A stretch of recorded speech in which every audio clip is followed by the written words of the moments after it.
myself. Oh no, give me that cell. Oh, I gotta go like Cobain. 8 years to the grave, gone insane. My blood got propane. How you gon' go and throw my name with shame? Already cross-faded, making it to the disco. I hate it, and you know how this goes. You framed it, picture painted in my room. This that real life shit, none of Zoom, got the scene in it. Make sure you're subscribed to JerCrispy.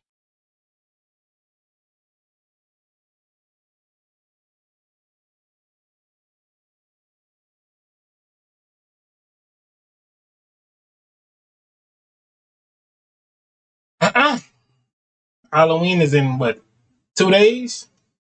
Yeah, 2 days. So, I mean, it's what it is. Would I do crazy for something? I probably ain't doing that crazy for this Halloween. Would I dress up? I don't know. I don't know. But anywho, what's up, y'all? It shows the most, does the most. JerCrispy, what's back in that video? Which slasher can beat Jason Voorhees? Make sure you like, comment, subscribe, follow our social media. It's gonna pop on the screen. Let's see what's going on with this. What slasher can beat Jason Voorhees?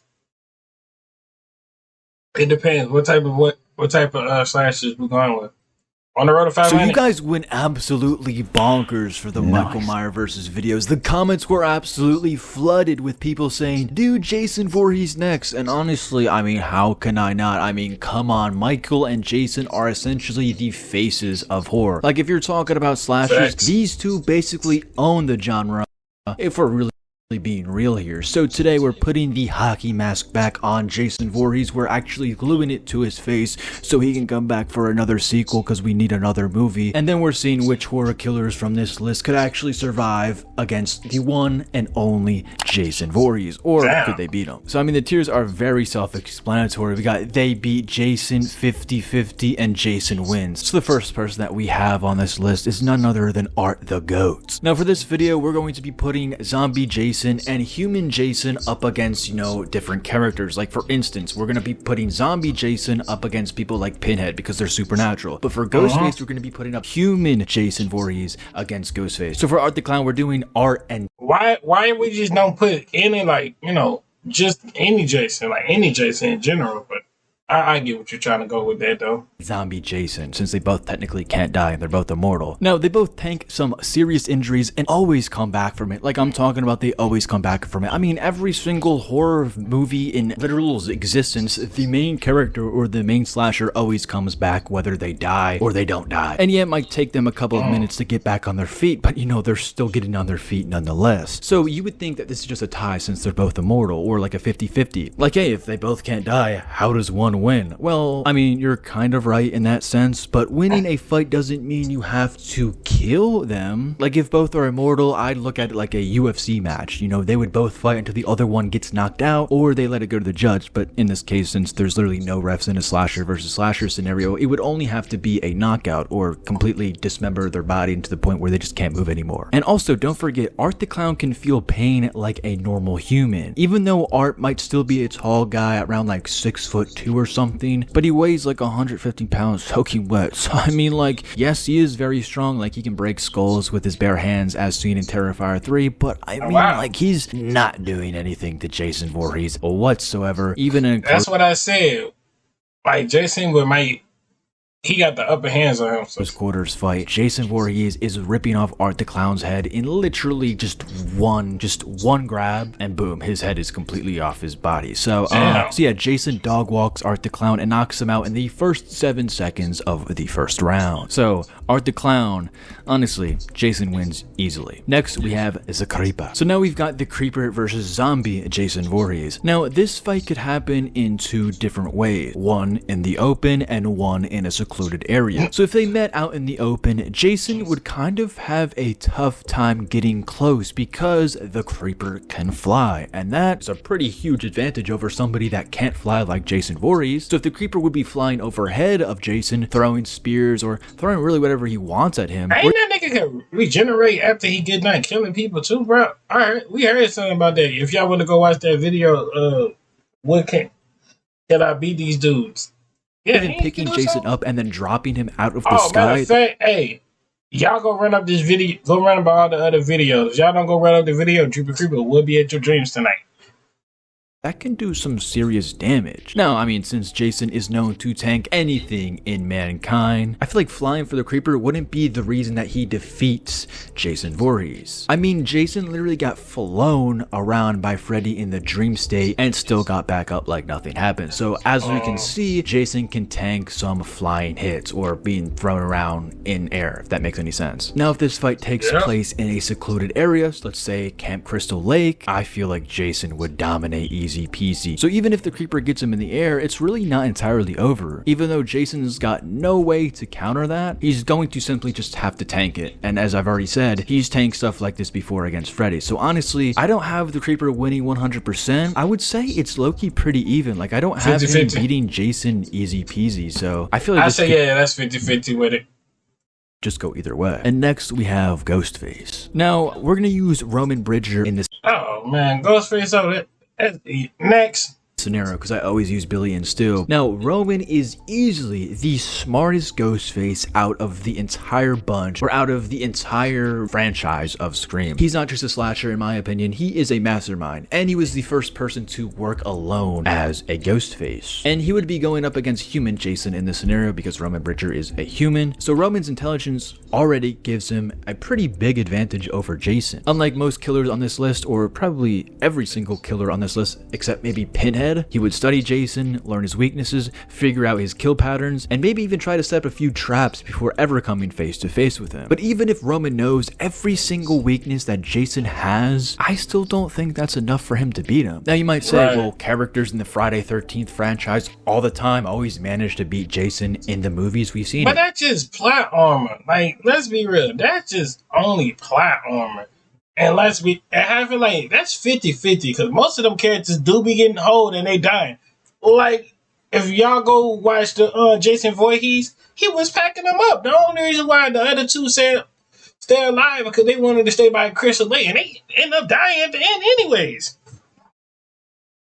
That's just how it goes. And yeah, I feel like that's just called plot armor. That's not really skill. It's kind of the writer's way of giving the audience a breather before Jason literally comes back in the sequel. Now, don't get me wrong, this wouldn't be an easy win for Jason. I guess it kind of would. But I mean, Roman's clever and he would definitely put up a strategic fight. I mean, if it ever went to hand-to-hand combat, obviously Roman Bridger would get sliced and diced. There would be no contest there whatsoever. But Roman's pretty smart. I feel like he wouldn't just fight a 6'6", 300-pound man. But I really still couldn't give Roman Bridger a 50-50 over Jason. In this case, you guys might be like, are you stupid? I might have to put Roman Bridger over Arthur. And I agree with that. And I actually agree with that because, bro, ain't no way. Human, zombie in space, coming back from the dead. Jason and Fountains. In this scenario, only because Roman's going up against human Jason Voorhees and Art's going up against zombie Jason Voorhees. So, and next we have Pinhead. Now, Pinhead right away is going in they beat Jason. I don't really have to say anything about this. This is kind of a no-brainer. Pinhead is literally an interdimensional being from hell that can do all these supernatural things. Honestly, I even have Pinhead over Freddy. I mean, I think that's a... Yo, wait. What Pinhead movie was this? Man, I promise you, that was a movie that I watched by Nerd Explain. Shout out to Nerd Explain. If y'all go watch Nerd Explain, he will tell you about it. But I'll just sum it up.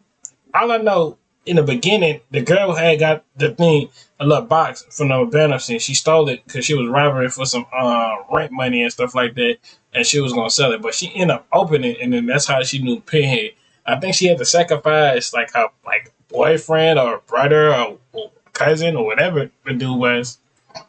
No-brainer as well. But Pinhead doesn't need to use the dream state. He could just do everything that he does in the real world. Like if Freddy could do everything that he could do in the real world, he would be OP. Pinhead is basically Freddy, but he can do it in the real world. But 10 times. And next we have Rob Zombie's Michael Myers. Now in my last video, I did human Jason Voorhees against John Carpenter's Michael Myers. And I gave Jason the win last time, but this time we're spicing things up. For this video, I'm putting Rob Zombie's Michael Myers up against Jason Voorhees as a human, since they're both humans. So if these two were to 1v1, it wouldn't be about strategy at all. Because like I said before in my last video, Jason isn't an intelligence killer, and neither is Michael. I mean, yes, they know how to stalk, yes, they're stealthy, but like compared to like an intelligent being like Hannibal Lecter, it's just like they just don't have any smarts. I don't really know what to say. They have like animalistic smarts where they know how to protect their territory, but that's it. That's literally it. They purely just rely on brute strength. So in this fight, it would be about endurance. Who can take more hits and who can keep swinging? Because these two are literally, what, the same? Yeah, I say this 50-50 low key.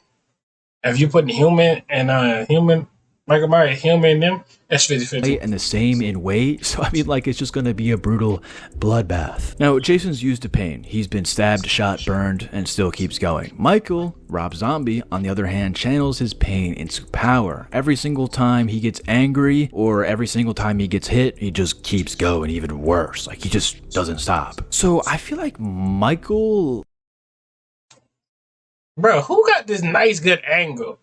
The cameraman, hey, that nigga, hey, they need to go ahead and approve this man freaking, he need a promotion.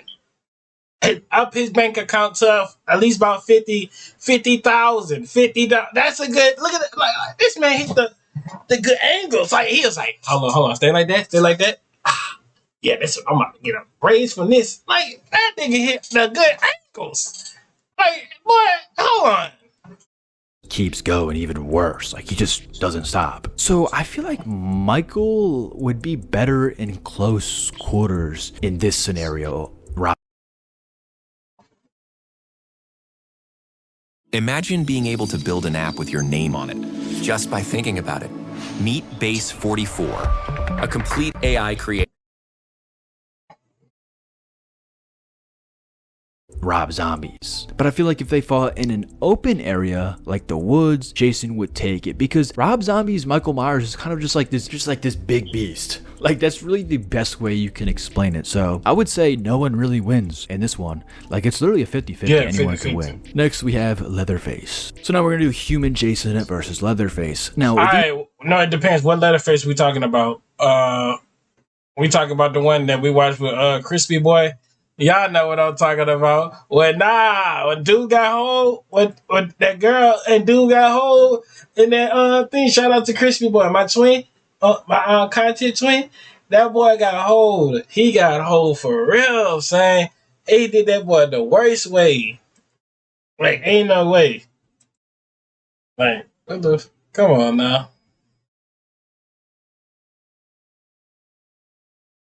These are both very big boys. Oh! Pause. Just like the Michael versus Jason fight that everybody hypes up, bro. Y'all know it's a crazy fact. To see.